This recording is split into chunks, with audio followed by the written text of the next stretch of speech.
यज्ञ माता जगदम्बा सरस्वती। इस पुस्तक का अगला पाठ है। मम्मा बहुत निर्माण थी। मधुबन से ब्रह्मा कुमार दादा चंद्रहास जी, जो मम्मा बाबा के अति नज़दीक रहे हैं और यज्ञ के आदि रत्नों में एक है, अपने अनुभव सुनाते हुए कहते हैं कि एक बार मैंने मम्मा से पूछा, मम्मा आप मम्मा कैसे बन गई? मम्मा ने जवाब दिया, मैं मम्मा नहीं बनी हूँ, आप लोगों ने मुझे मम्मा बनाया है। मैंने पूछा कैसे? मम्मा ने उत्तर दिया, बाबा ने यज्ञ की जिम्मेवारी दी और बच्चों ने भी मान ली, तो मुझे सबको अपने बच्चे समझकर चलना पड़ा। मम्मा से हमारा लौकिक रिश्ता था। हम दूर के संबंधी थे। छोटेपन से ही हम मम्मा को देखते थे। लौकिक रिश्ते के कारण हमारा उनके घर आना जाना रहता था। मम्मा की स्टूडेंट लाइफ भी हमने देखी है। जब मम्मा बाबा के सामने आई तो हमें आश्चर्य हुआ कि यह वही राधे हैं जिनको हम स्टूडेंट लाइफ में देखते थे। मम्मा की बुद्धि इतनी तेज थी कि बाबा के महावाक्य कानों में पड़ते ही जीवन में धारण कर लेती थी।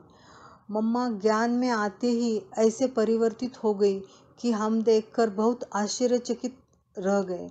स्टूडेंट लाइफ में तो इतना मॉडर्न और फैशनेबल हो, वो इतनी तीव्र गति से बाबा के ज्ञान को धारण करे, हमें बहुत वंडर लगता था। बाबा ने भी मम्मा को इतनी जल्दी पहचान लिया। एक दिन मुरली सुनाते सुनाते बाबा ने मम्मा से पूछा, बच्ची बताओ, मैं तुम्हारे ऊपर बलिहार हुआ हूँ या तुम मेरे ऊपर बलिहार हुई हो? मम्मा चुप रही और मुस्कुराती रही। फिर बाबा ने ही उत्तर दिया, पहले बाबा मम्मा के ऊपर बलिहार हुआ, पीछे मम्मा बाबा के ऊपर। कैसे? मम्मा के आते ही बाबा ने एक कमेटी बनाकर अपनी सारी प्रॉपर्टी उनको विल कर दी। समझा मम्मा? कैसे बाबा तुम्हारे ऊपर बलिहार हुआ? यह सुन मम्मा हंस पड़ी। मम्मा के आते ही बाबा उनको पहचान कर एक के बाद एक जिम्मेवारियां देते गए और मम्मा भी उन सबको स्वीकार करते करते यज्ञ माता बन गई। जैसे कोई चिड़िया घास अथवा अनाज के दाने को पहले टुकड़ा टुकड़ा करती है और बाद में अपने बच्चों के मुंह में डालती है, तो वैसे मम्मा भी बाबा के गुह्य ज्ञान को पहले अपने में धारण कर, अनुभव कर, उसको सहज बनाकर हम बच्चों को सुनाती थी। मम्मा ज्ञान को इतना सरल बनाकर सुनाती थी कि ईश्वरीय ज्ञान से अनजान व्यक्ति को भी ज्ञान सहज समझ में आता था, उसकी बुद्धि में बैठ जाता था और वो खुश हो जाता था। मम्मा की यह खूबी देखकर बाबा उनको ज़्यादातर टूर पर भेजते थे। मम्मा के अंतिम 8 साल टूर पर ही बीते। एक दो बार मेरे को भी मम्मा के साथ जाने का सौभाग्य प्राप्त हुआ था। लखनऊ, कानपुर, पटना आदि शहरों में मम्मा के साथ मैं भी गया था। मम्मा इतनी निर्माण थी कि साधारण सेवा भी वे अपने हाथों से ही करती थी। बाबा का भोग भी वे ही बनाती थी। मम्मा ने हर बच्चे को बेहद के प्यार से पाला पोसा और हर ज़रूरत को पूरा किया। मम्मा की याद आती है तो हमें क्या कहे, कुछ कहने के लिए हमारे पास शब्द नहीं है। मन उनके स्नेह में गदगद हो जाता है। ओम शांति।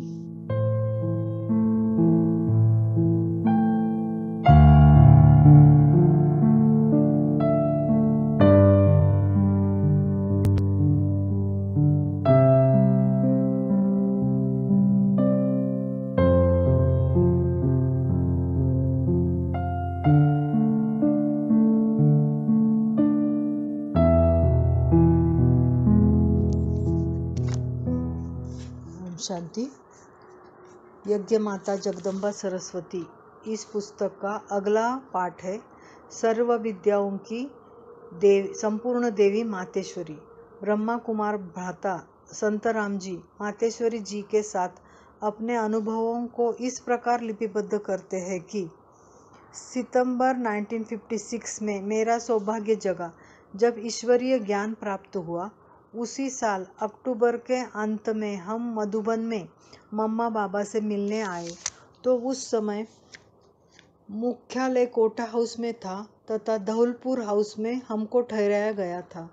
जब प्रथम दिन कोटा हाउस के हॉल में बाबा मम्मा से प्रथम मिलन मनाने के लिए आया तो देखा कि मीठी मम्मा शांत मुद्रा में मुस्कुराहट बिखेरते हुए अलौकिक आकर्षण का केंद्र बनी हुई है। बाबा की गोद लेने के पश्चात मम्मा की गोद में गए। मुझे ऐसा अनुभव हुआ जैसे कि मेरी बहुत समय की बिछड़ी माँ मुझे मिल गई हो। उनकी दृष्टि इतनी निर्मल, स्नेहमयी तथा शक्तिशाली थी कि अपलक नेत्रों से देखता रहा। समय की विस्मृति हो गई थी। अवतरित देवी। वास्तव में प्रथम मिलन में ही मुझे उनसे अवतरित देवी की भासना आ रही थी, जो पवित्रता, दिव्य गुणों का एवं धारणाओं से संपन्न हो इस प्रतीत दुनिया को पावन बनाने हेतु अवतरित हुई है।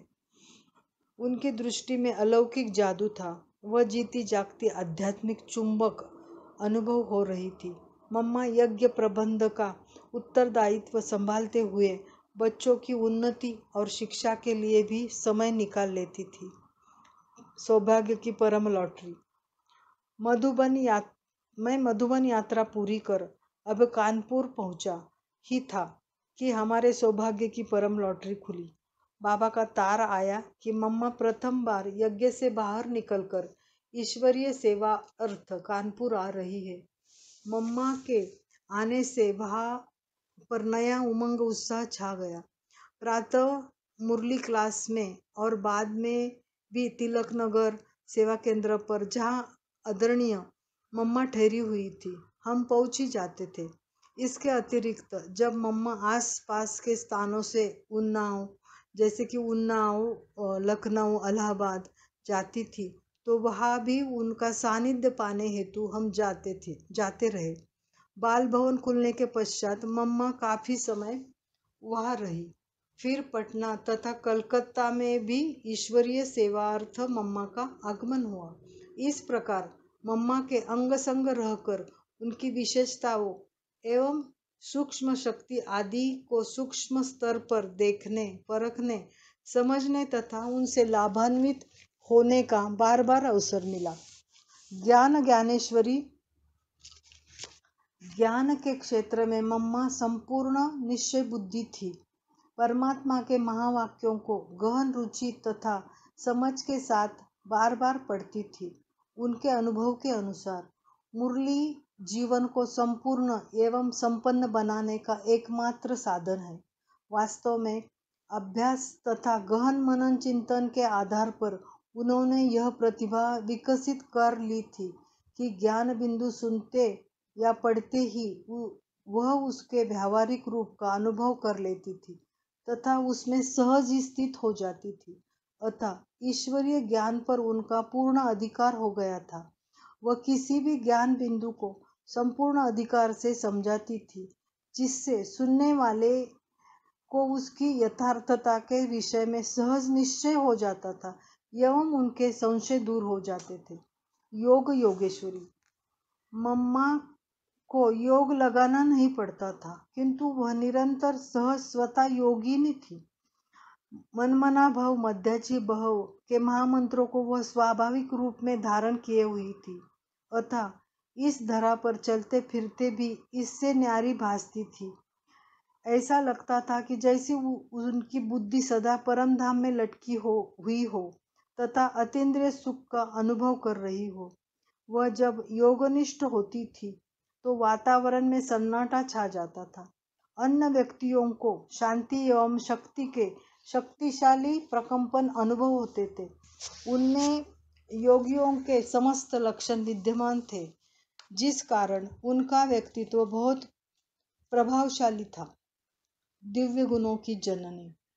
दिव्य गुणों की धारणा के क्षेत्र में मातेश्वरी जी निश्चित ही अद्वितीय एवं सर्वगुण संपन्न थी, अथवा यूं कहे कि वह दिव्य गुणों की जननी थी।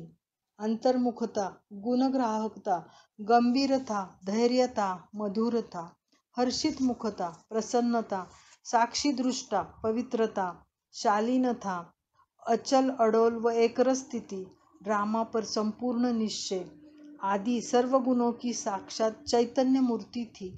जिस ब्रह्मावश्य ने भी उनका सानिध्य पाया प्राप्त किया, उनकी दिव्यता से प्रभावित हुए बिना रह नहीं सका।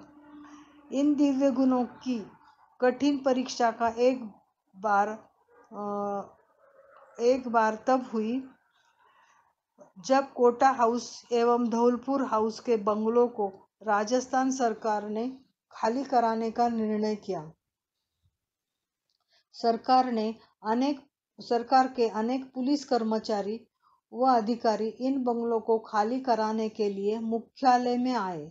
उस समय यज्ञ में अनेक बूढ़ी माताएं एवं युवा समर्पित भाई बहनें रहते थे। यज्ञ का समस्त सामान उन बंगलों में भरा हुआ था, जो कई ट्रक लोड हो सकता था। कोई उचित अन्य स्थान उस समय उपलब्ध नहीं था जहां पर मुख्यालय को स्थानांतरित किया जा सके। उस समय यज्ञ आर्थिक संकट से भी गुजर रहा था। यज्ञ पिता ब्रह्मा बाबा मधुबन के बाहर सेवा पर गए हुए थे। आप कल्पना करें कि ऐसी विकट परिस्थिति में किसी भी व्यक्ति की मनोस्थिति क्या होगी, कितनी हलचल व चिंता भरी सोच चले। मम्मा ऐसी विषम परीक्षा के समय पर विशेष योग का प्रयोग किया करती थी तथा स्वयं कठिन से कठिन परिस्थिति को भी अपनी परिपक्व, अचल अडोल व एकरस स्थिति द्वारा पार कर लेती थी। उस समय भी विशेष योग का कार्यक्रम रखा गया तथा स्वयं मम्मा ने, जो शक्ति सेना की सेनानी थी, अपनी गहन शांति की शक्ति द्वारा उस स्थान को रूहानियत का मजबूत किला बना दिया। उन्हें अचल अडोल एकरस स्थिति में देखकर अन्य यज्ञवत्स भी निसंकल्प स्थिति में रहे एवं साक्षी दृष्टा बनकर परिस्थिति का सामना किया। उस समय भ्राता जगदीश चंद्र जी ने अदम्य साहस व शक्ति का परिचय देते हुए भारत के प्रथम राष्ट्रपति डॉक्टर बाबू राजेंद्र प्रसाद जी द्वारा मकानों को खाली कराने के लिए 3 मास का और अवसर ले लिया। उन्होंने दिल्ली से जयपुर आकर गृह सचिव से मिलकर उन्हें वस्तुस्थिति से अवगत कराया एवं उनके द्वारा आबू स्थित एसडीएम को शीघ्रगामी स्थगन आदेश भिजवा दिया। इस परीक्षा की घड़ी में मातेश्वरी जी के अनेकानेक गुणों की परीक्षा तथा प्रत्यक्षीकरण भी हो गया। विजय हमारा जन्मसिद्ध अधिकार है, इसकी सत्यता का भी सबको अनुभव हुआ। अविचल निष्ठा और इच्छा मात्रम अविद्या। सत्य तो यह है कि मम्मा ने ब्रह्मा बाबा के तन में अवतरित परमात्मा शिव के अति गुह्य व गोपनीय राज को अत्यंत गहराई से परख कर शीघ्र ही अपनी कुशाग्र एवं पवित्र बुद्धि का परिचय दे दिया। यज्ञ के इतिहास से यह स्पष्ट है कि बाप दादा की प्रेरणाओं और व आज्ञाओं को यथार्थ रीति समझकर उन्हें यज्ञ में कार्यान्वित कराने का उत्तरदायित्व उन्होंने पूर्ण कुशलता से निभाया। वह अन्य यज्ञवत्सों को बार बार समझाती थी कि यह यज्ञ किसकी है। स्वयं जानी जाननहार ऑलमाइटी अथॉरिटी की है अतः ड्रामा में यह कार्य पहले से ही पूरा हुआ पड़ा है। हमें केवल निमित्त होकर अपने हाथ पैर चलाने हैं। एक बाप दूसरा न कोई। उनके जीवन के अनेकानेक प्रसंगों का अध्ययन करने पर निर्विवाद सिद्ध हो जाता है कि मम्मा ने मेरा तो एक शिव बाबा दूसरा न कोई महामंत्र के अति गुह्यतम राज को पूर्ण रीति से परख कर इसकी सत्यता का अनुभव कर लिया था। इस प्रकार देह तथा देह के संबंधों एवं दैहिक जगत से उनकी संपूर्ण वैराग्य वृत्ति हो गई थी। वह देह में रहते भी सर्वथा देह से न्यारी आत्मा अनुभव करती हुई फरिश्ता बनकर कार्य व्यवहार करती थी। वह स्वयं इच्छा मात्रम अविद्या की स्थिति का अनुभव करते हुए अन्य वस्तुओं को भी इस धारणा को दृढ़ बनाने का महत्व बताती रहती थी। सदा हर कर्म में मीठे बाबा को करावनहार अनुभव करते हुए कर्मेंद्रियों से कर्म कराती थी एवं इसी रूहानी मस्ती में सदा उड़ती रहती थी। उनका प्रत्येक संकल्प, बोल और कर्म बेहद की सेवा की वृत्ति, स्मृति, भावना तथा कामना से संचलित होता था। उनके हर श्वास व संकल्प में बाबा समाया हुआ था। पीड़ा हरने वाली माँ काली।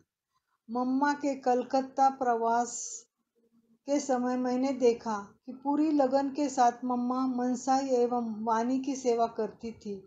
उस समय वहाँ एक बड़ा अनाज का थोक मारवाड़ी व्यापारी आया, जो सट्टे में बड़े घाटे के कारण जीवन से हारकर जीवघात करने के विषय में सोच रहा था।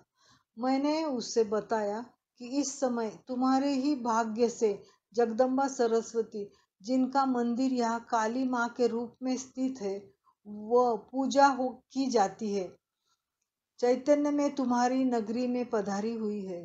अतः उन्हें अपनी परिस्थिति व वेदना बताकर निराकरण पालो।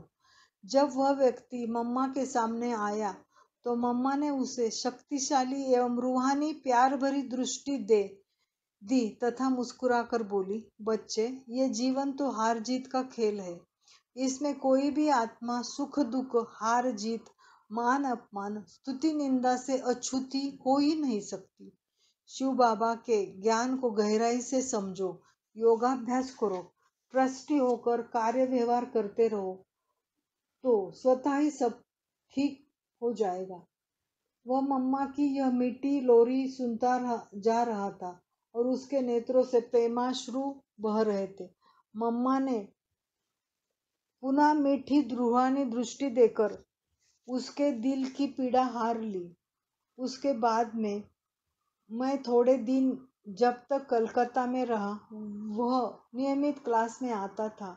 कुछ वर्ष पश्चात जब मैं इलाहाबाद में कुंभ मेले की सेवा पर उपस्थित था, तो एक दिन अचानक वही व्यक्ति अपनी कार से उतरकर आ गया एवं मुझे पुरानी स्मृति दिलाई। पुनः वह हर प्रकार से स्वस्थ, संपन्न तथा सुखी हो गया था एवं बार बार मीठी बम्मा के उस ढाढ़स देने वाले शब्दों को याद कर रहा था, जिन्होंने उसमें नया जीवन फूंक दिया था।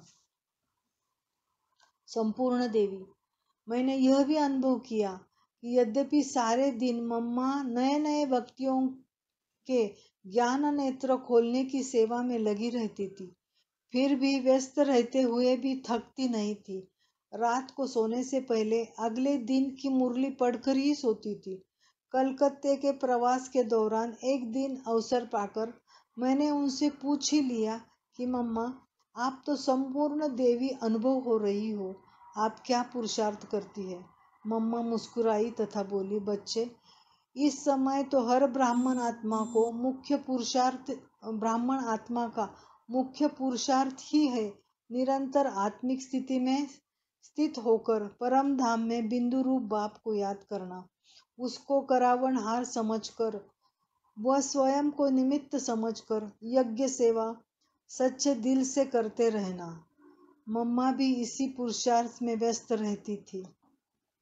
सचमुच आज से 42 वर्ष पहले ही मातेश्वरी जी ने चारों विषयों के सार को गहराई तक अनुभव कर लिया था। इसी आधार पर सतयुग की प्रथम विश्व महारानी श्री लक्ष्मी बनकर वे विश्व में सतोप्रधान राज्य प्रणाली की परंपरा प्रारंभ करने के निमित्त बनेगी। ओम शांति।